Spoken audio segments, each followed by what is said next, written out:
Merel Van Walleghem and I'm an instructor as part of the space training team at the European Astronaut Centre. So the EveryWear tool is an application that is used or in support of crew health monitoring by allowing the astronauts to log their nutritional intake, their medication intake, and it also allows them to fill in science questionnaires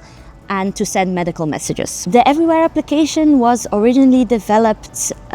for the International Space Station, and up to now it has been used already for 10 years on the ISS. First it was only used by the European crew, but now it's really used by all the astronauts on board the ISS, and they also learn how to use it here in Cologne, and I'm part of that training.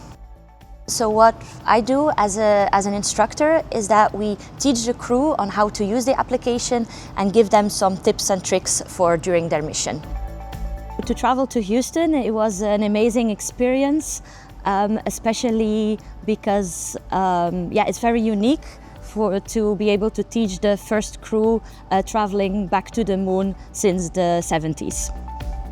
Since the crew was very busy, we had a very dedicated time slot where the crew was available for us to explain how to use the EveryWear application during their mission, how to log food, how to fill in a questionnaire, and also some of the background processes. Then in general, being at the Space Center in Houston, there's so much history there. So that was also amazing to see the evolution throughout history, from the Saturn V rocket to the ISS training facilities, and now also the Artemis training facilities. What I'm most excited about the Artemis missions is that it's not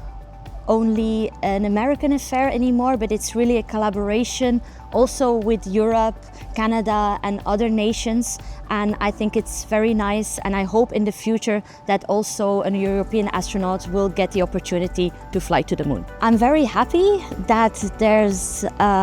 so much diversity in the current crew, and especially that is also the first time that a woman has the opportunity to travel to the moon. So it was already very special to be able to train the Artemis crew, and now I'm looking forward to also supporting the operations as part of the CHB Ops team here at the European Astronaut Centre.